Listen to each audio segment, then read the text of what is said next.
Here's a funny one. Uh, I'd go out at lunchtime. We had a front steps of the company. Had railings around it. You could sit on the railings. Steps were up high. That's why I had railings so you wouldn't fall off. And we go out there at lunch. And this one girl used to get out of her car and come in. And she only worked half a day there. She'd go to college in the morning. And she was finishing up. And she'd come in into TRW. And she always stop and talk to me. And of course, she had black hair. That's why I got interested in her. She was Italian, very nice girl, very well educated. And sometimes she would come out and she'd get nervous and drop stuff. And one of the other girls that I hung with basically said, "That girl really likes you." I said, "Well, I like her too, you know. I'm never thinking to ask her out."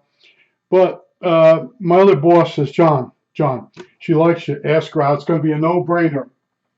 And I'm like, all right. I said, but, I said, she comes in here at 12 o'clock noon.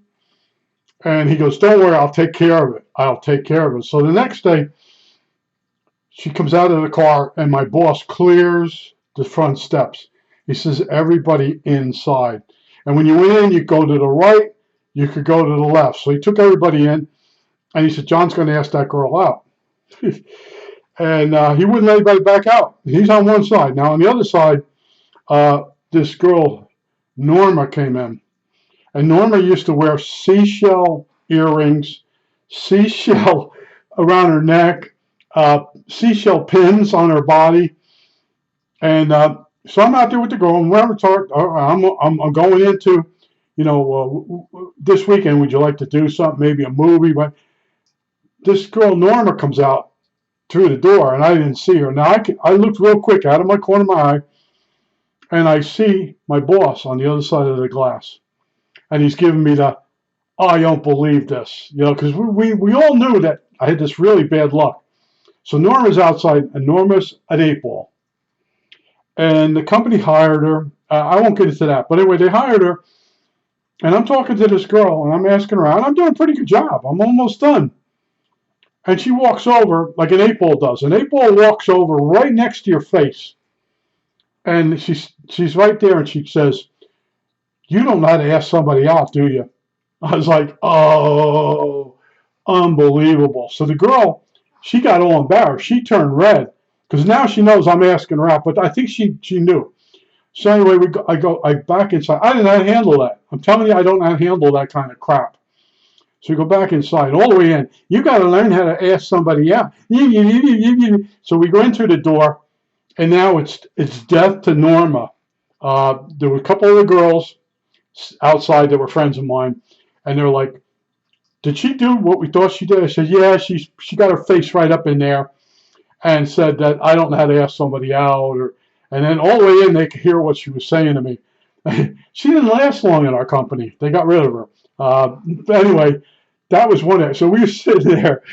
And, the funny stuff, she sold shells by the seashore. And we're like, I can't believe that happened to you. I said, this is the problem. I said, you have to be very careful when you ask somebody out. One other time in that company, I'm down the back and I'm asking this girl out. And this older man goes, that's no way to ask a girl out. I'm like, yeah, I should get down on one knee. The guy was a terrible repairman. They hired him. They got him from another company we took over, and they just kept him. But he pulled that on me one time. First of all, he's far away with the conversation. He shouldn't be in the conversation.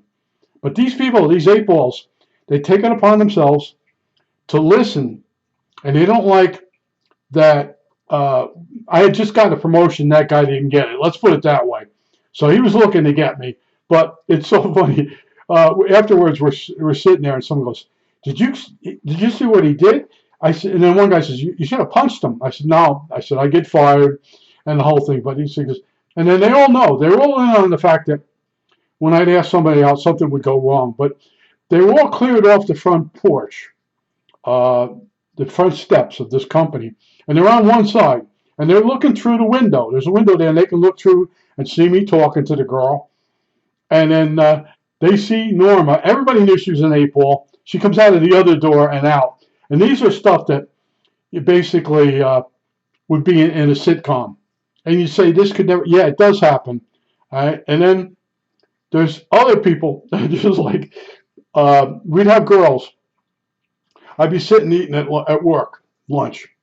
And they come out and they stand there and they ask me out. And I'm like, and then one of them will mumble, he won't date a smoker. I was like, oh, don't do that. Because she did, like, she thought, Send in the Clowns is the song. Listen to that. Some people think they look at you, they check you all out, and then they think when they walk up to you and they ask you out, you're going to go out with them. They never realize that they're going to get turned down. And they see me single for all these years, and they don't know about all the stories. But one girl, I was going to go out with her. She was loose. She was hilarious. And the other women in the company start coming up to me. I'll go out with you. I don't want you going out with her. I'm like, it's not for you to decide. She's a slut. And I'm like, yeah, I'm sort of hoping on that. But there was that one, and the other one asked me out. Oh, it just wouldn't stop. And they're always a smoker. They're always chubby. They always have that brown-colored hair that's not real. It's just, I call them Dorises. And after a while, the guys I worked with, they would say, the one guy, what was his name? I think his name. He goes, he knew what a Doris was. And every once in a while, he goes, and one would go by, and he goes, yeah, that's a Doris. I said, yep, that's a Doris. And the girl would stop and talk to me. And I have one out here. She leaves me gifts on the front door and stuff, on the side door. She puts tape on my door, and she's messed up my door with those stick-on notes. It's taken anyway, it's messed the door up. But somebody goes, what's with her? I said, well, she keeps asking me out, but I'm not going out with her. Just her hair color. She's got that number 8 woody brown hair. I don't know what it is. It's like a mixture of brown and gold. It's that hair that women get. Their hair is turned gray, and they add this stuff to it, and and she's heavy, and she has no hobbies. She's just like, you're gonna have to entertain her. And I'm friendly with her, and she always buys me Christmas gifts and stuff like that. But I've had enough. And then, one girl, she'd come every morning. She'd come over and stand and talk to me and tell me about the sex she had the night before with different guys. She dated almost everybody at work. And she kept hitting on me, and then she got hepatitis.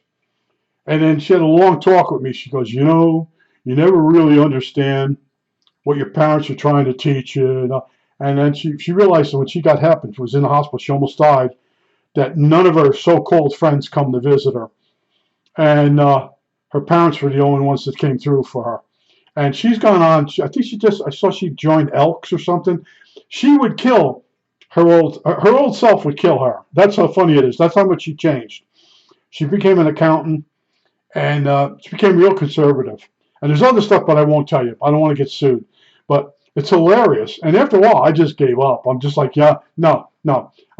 Maybe another month, I'll be ready for another funny story. So this guy comes up from Texas, and he wants me to teach him how to repair these circuit boards. Now, let me think. There were a lot of numbers involved. There were forwarding cards. And forwarding cards take a bunch of receipts from the cash register. And then when they can hook up to the modem, or the modem sharing device, then they send out the transactions to the main branch. So this guy come up, and he had schematics. I said, no. I said, you have this terminal to work on? I go, yeah. I said, you load this program in, and you run it, and you get these numbers. And he goes, yeah, we got that. He says, we don't know. I said, oh, okay. I said, I'll make you a copy of my schematics. And I brought it back, and I said, now, run this card. And he got it like a number 8. And I said, now look at the schematic. I said, you see 8s on certain lines? Put your scope there. And we went through it. He goes, this one's bad. I go, yeah, there you go. So he changes the part, and it works. And I'm teaching him. He stayed, I think, 2 days. And he's like, this is really good. So I made him a fresh copy, and he took that with him. Now, I had a guy that took over the job. The first thing he did was go get new copies made, but not of my thing with the numbers. And I had taught him the numbers. He's sitting there 3 days in. He can't fix anything because he threw my sheets away. And I didn't have backups. I got on the phone. I called the guy in Texas, and he sent me for next day air the schematics. He kept a prime set that I gave him. And I actually put my name and number on it. Call me if you have any problems. So he sent me a copy, and I was back working, catching that job up. But, so anyway, he's sitting there with me for 3 days, and he knew all the stories.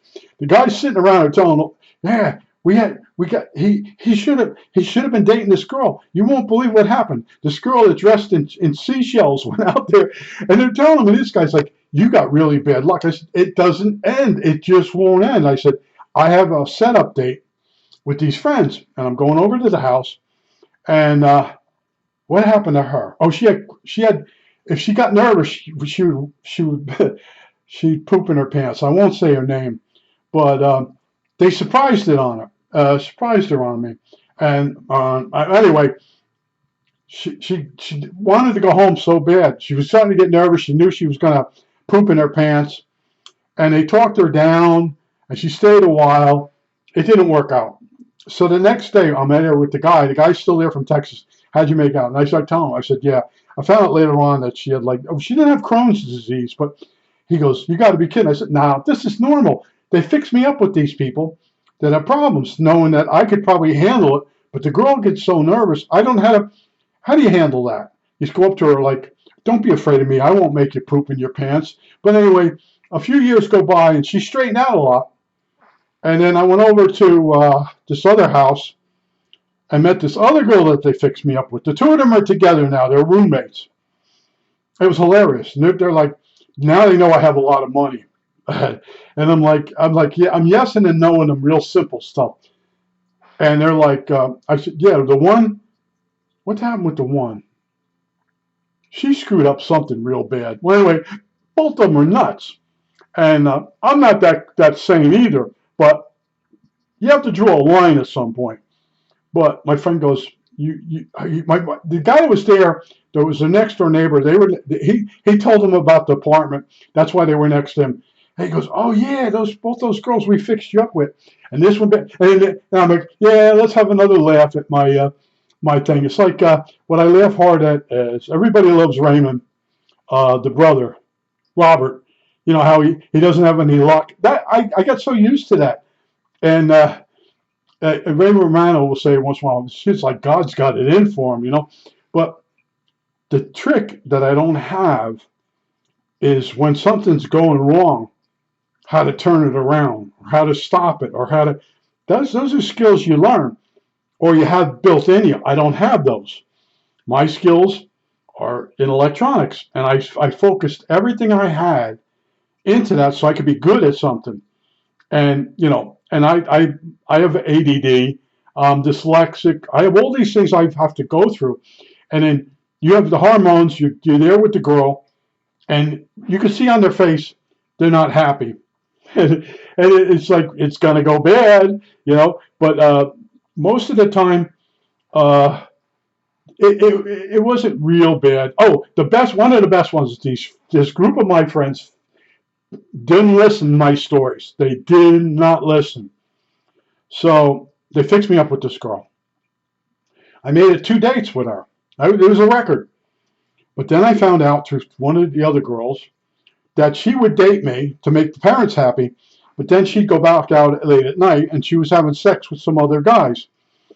And they went off on her and dumped her out of the group. So anyway, I call her up to ask her out again. And she says to me, I don't want to have anything to do with you and your friends. I'm like, what? What the hell happened? Well, anyway, they had called her on the fact that she would date me and then date somebody else. And she got pissed. But she said to me, I don't like your friends. They weren't my friends. They were her friends that fixed me up. And I'm sitting there at the other friend's house, and I'm like, yeah, she said to me, she don't like my friends. And they go, but we're her friends. I said, yeah. I said, she's mad at you. Let's just put it that way. But at one point she told one of the girls that she thought she was pregnant.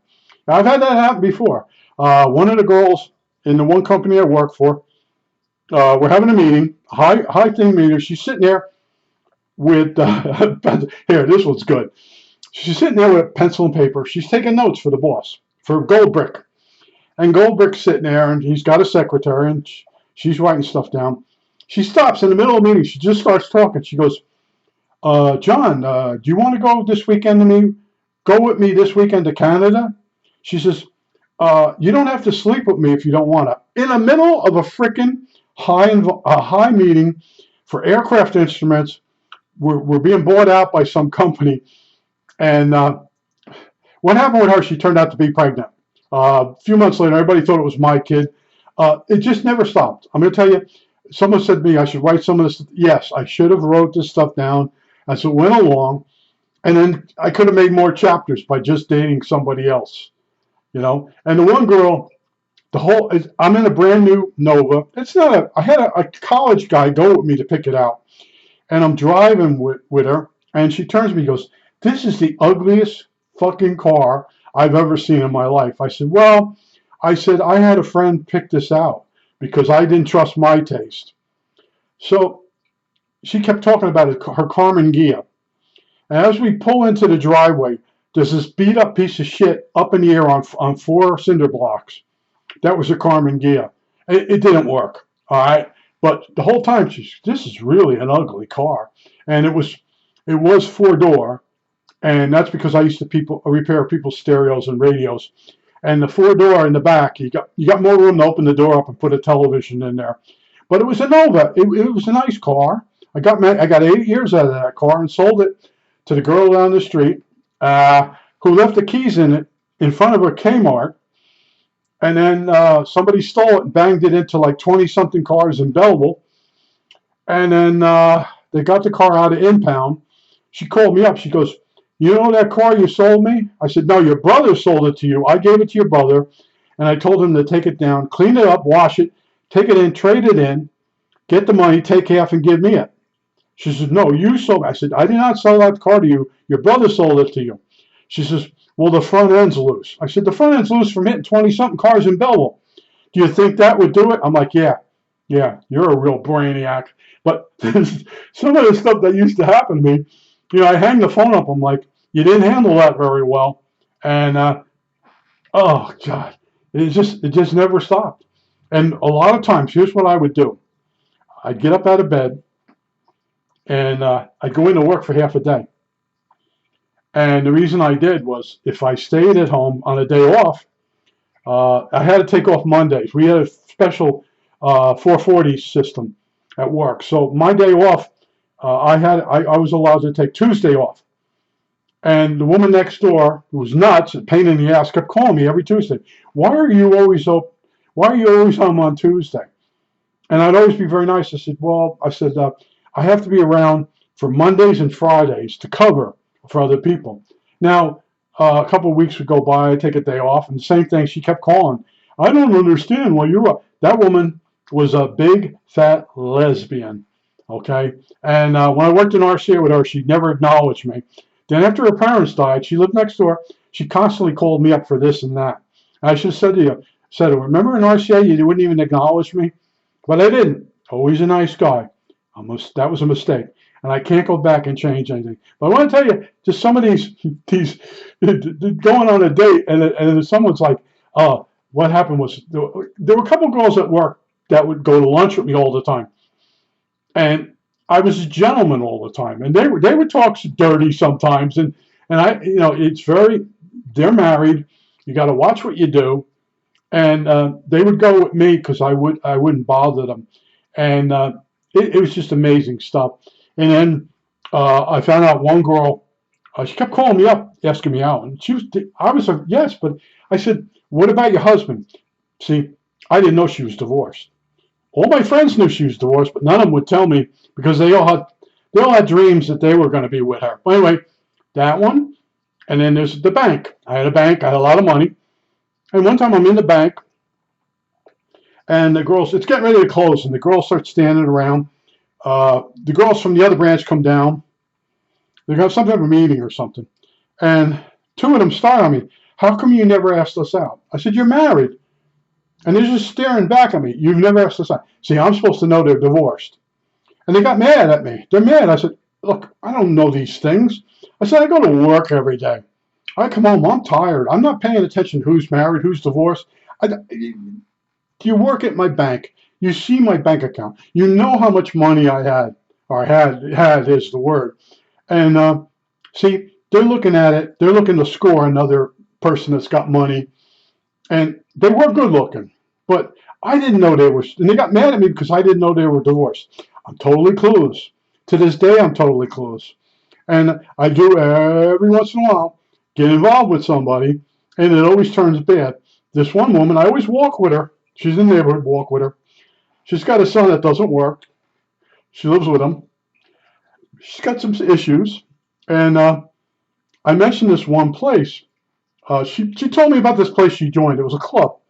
And it was in this certain building out on 462. Yeah. And one day, I went by and the building's gone. So I see her in the park. And I said to her, remember that place you went and joined the club? And I'm telling her all the buzzwords, all the clues. I don't know what you're talking about. I said, when you first got here, you joined this club. And she's getting frustrated. And I said, down the street. I'm telling her right next to the cemetery. She's getting mad at me, you know.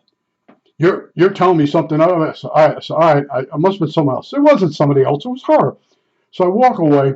A couple of weeks go by.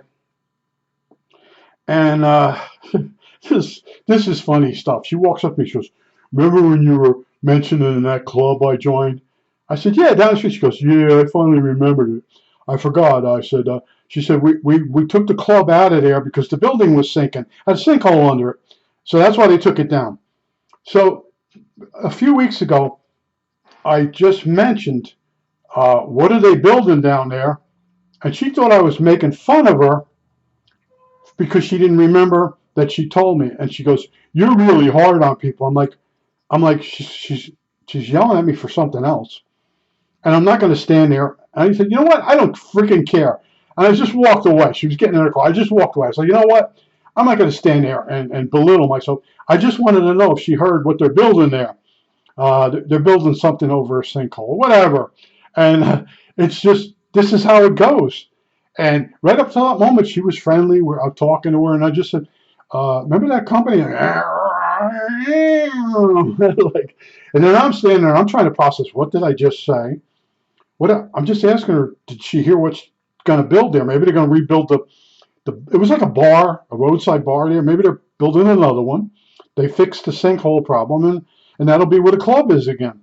But no, it's like she thought I was making fun of her because she couldn't remember the first time that she told me about the club, where it was, what building, and then later on she didn't remember the whole story. I told her, you joined the club when you first moved in here. And I'm like, no. And then the next time I saw her, she said, remember when you were, I said, here we go. Here we go. I have this really good memory. And I said, you know, when you tell me stuff, I hear it and I remember it. I said, I got it in my head. I really don't need it. I said, all I was asking is they knocked the building down. Did you know why? And this time, it's like, do you know what they're building there? Well, anyway, I don't have that. I don't have that finesse. All right. Now I know that woman now, 10 years, and I won't go into it. She's got a kid that he ain't right. He lives with her, and he's a heavy smoker. She's like, he stinks the house up. Well, make him smoke outside the house. Well, yeah, you can't control him. You know, he's your albatross forever until you're dead or he's dead. But there are so many people that I can just walk up to and just start talking to them. We hang out, and I hang out, and that sort of fills the need, you know. And then if they get grumpy, if the women that I know get grumpy, I have to go home. It's a system I have. But that other day, that woman, like I said, there come that 8-ball. I think that's it. All right, that's it.